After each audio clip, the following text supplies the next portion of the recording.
Out of 42 fights, he's lost 4. I think his last 2 defeats were both for world titles.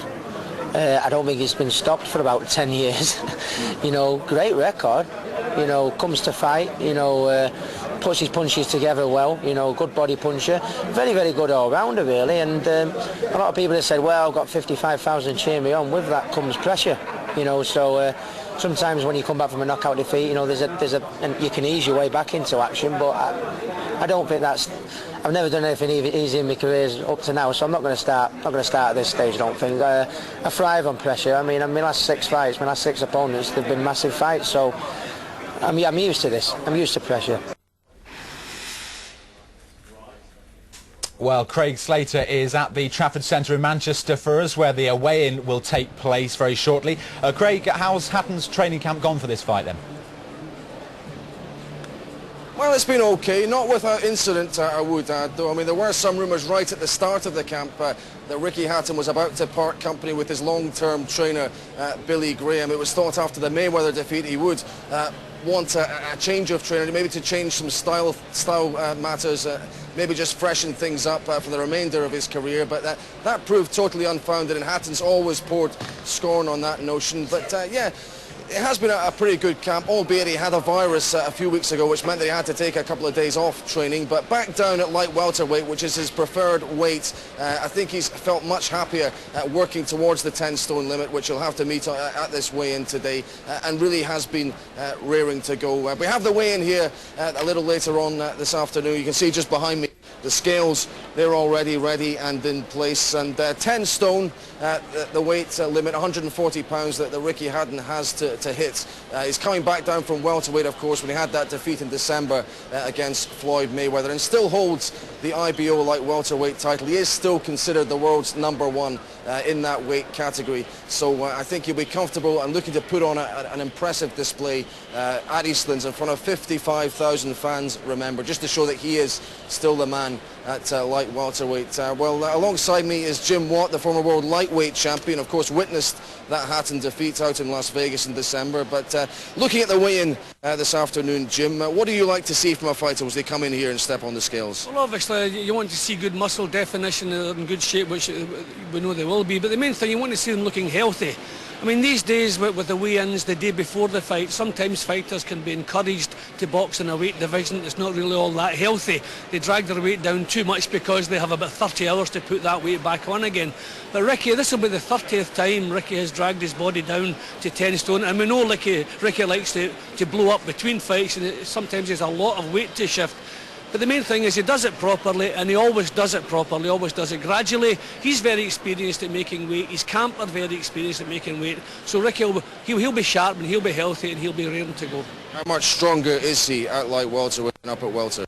Well, he also obviously has big advantages boxing at light welterweight because of the amount of weight he can put on between the weigh-in and the first bell, which could be 30 hours later. So he enjoys physical advantages over people who are boxing naturally at 10 stone. And that's been the case throughout his career, keeping in mind the other fella can do the same, the other fella can put weight on as well.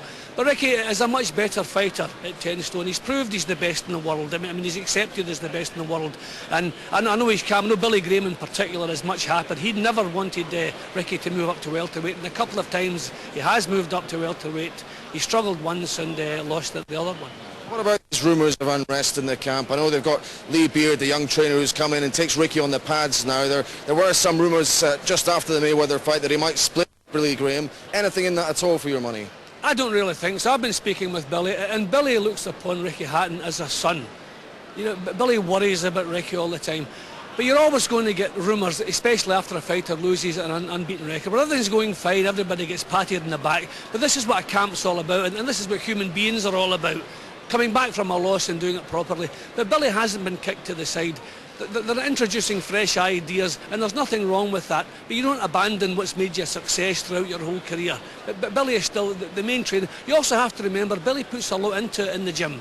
When he takes Ricky on the pads, and he trains other fighters as well. So his elbows and his wrists and his body, he's probably suffered more wear and tear than most of the fighters in the gym. So he just physically can't do it himself anymore. Let's say a brief Juan Lazcano, the opponent, a tough opponent for a comeback fight, and he enjoys some significant natural advantages, doesn't he? He does, but again, Ricky's used to that. Ricky's always been the same height, so I mean, he's not worried about boxing people who are going to be naturally taller than he is, and he's evolved a style to deal with that.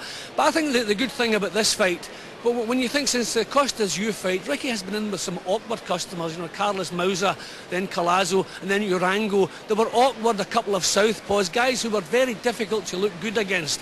But Lazcano has a similar style to Ricky. He likes to stand his ground, he won't go running, Ricky won't have to go looking for him, he's going to exchange punches with Ricky. He's told us he's going to do that. He doesn't seem the most confident man in the world, but I just think that's his personality. He's boxed at world class for 8-9 years, so he's going to be ready. This is the last chance he's ever going to get, and I'm sure he's going to give everything, but I don't see any way he's going to beat Ricky Hatton. Hatton back in Manchester for the first time in 3 years. You had 5 of your 6 world title fights in Glasgow. How much is home advantage going to inspire him? There's nothing better than boxing at home, knowing everyone and although having said that, I mean, Ricky, when he boxes abroad, it's almost like boxing at home. He's so popular, he brings so many fans with him. But I think it's been a great idea. Yeah, it's difficult, but knowing how to bring a fighter back from a loss, especially a heavy loss. So I think an event such as we're going to see tomorrow night here, for 55,000 people at his beloved Man City ground, I think it's a fabulous event, and I think Ricky's going to rise to the occasion. I think we're going to see a great show from him. Okay, good talking to you, Jim. Yeah, Jim Watt, very much looking forward to this one, as we all are. 7,000 fans travelled over to watch the weigh-in in Las Vegas when Hatton took on Mayweather. If you take a look over here, you can just see that the crowds are already building up for this one. Some of these people have been here since 8 o'clock this morning, waiting to catch a glimpse of the two fighters. Some of the undercard fighters just coming in now to stand on the scales. There's Matthew Hatton just doing a check weigh-in. He's in a Commonwealth title fight against Craig Watson, the guy that decked Amir Khan in the amateurs, but he's just doing a little monitoring check weigh-in, the first major title of his career he's hoping to pick up on Saturday night. He starts off the live show on Sky Box Office. Yeah, but the fighters steadily making their way in here, the atmosphere building all the time. We'll have the weigh-in for you live on Sky Sports News from 12:30. It's a wonderful piece of pre-fight theatre. I hope you'll join us for it. We certainly will. Around here, just incredible scenes here in the Trafford Centre. There must be 3,000 or 4,000 Ricky Hatton fans crammed in. They're hanging off on the rafters there on the upper level as well. An absolutely crackling atmosphere. We've had the bands playing. We've had the undercard fighters come in just down there, just next to that group of fans on ground level. We had Paul Malignaggi signing autographs. He's on the undercard. He's the IBF light welterweight champion. But it really is an incredible atmosphere for this weigh-in. Ian Darke's alongside me, who'll be calling the shots on Fight Night, but it really is something special. Ricky Hatton really is a boxing phenomenon, isn't he? He really is. I think he is the biggest draw card in world boxing, bar none. I mean, who could sell 55,000 tickets for a professional boxing match? Not Oscar De La Hoya, not even Mike Tyson at his peak. Hatton, despite that defeat, is still massive marquee value. He's on a knife edge and he's got to win this fight, because as Mickey Duff used to say, that the ladders are short and the snakes are long in world boxing. As an elite level fighter, he cannot afford back-to-back defeats, can he? He really can't. I mean, he's lost to Mayweather, the greatest pound-for-pound fighter in the world. There's no shame in that. But the big question here is, what has he got left? What are the psychological effects of that defeat? Even he says he won't know until he gets in the ring. Lazcano's a very well-respected fighter, world-level fighter, but he's not Mayweather. And Hatton's at home here. He can't afford to slip again, otherwise he's out of the top league of world boxing. How do you think Juan Lazcano has handled all the hoopla and the build-up to this? It's been low-key thus far, but how's he going to handle it today, do you think? I think he's going to love it. I think it's going to light his fires. Lazcano hasn't fought, remember, for 15 months now since he lost, narrowly, it should be said, to the world-class Vivian Harris. And I think, to be honest with you, he was flirting with retirement at that time, but he got this offer to fight Hatton. He loves the idea that he's going to be in front of this big outdoor crowd. And this is a fighter, I tell you, who comes forward. He's explosive. He'll wing away with hooks. He's going to meet Hatton in the centre of the ring. And as long as this fight lasts, I think it'll be a spectacular. They tend to be revealing, don't they, these big fight weigh-ins? What sort of things should we be looking for? Well, the first thing, of course, is the fighters have got to make the weight. Remember, Ricky Hatton was a 10.5 stone fighter last time out against Mayweather. Here he returns to his natural weight of 10 stone, but he's got to get down to that weight. That won't be that easy. Lazcano, a former lightweight, I think it's not a problem for him. That's the first thing. And then you just look for a little bit of psychological byplay. But frankly, I wouldn't read too much into the weigh-in. Fights aren't won at weigh-ins or lost at weigh-ins, they're won and lost in the ring. Okay, and thanks very much for the moment. Yep, Ian Darke and I will be bringing you the weigh-in as it happens live on Sky Sports News. Ricky Hatton just waiting in the wings behind me. He'll be stepping on the scales at 12:30. Should be fascinating. Let's see if any mind games are played out or how the fighters react when they square up to each other for the last time before they get it on in the ring tomorrow night at the City of Manchester Stadium.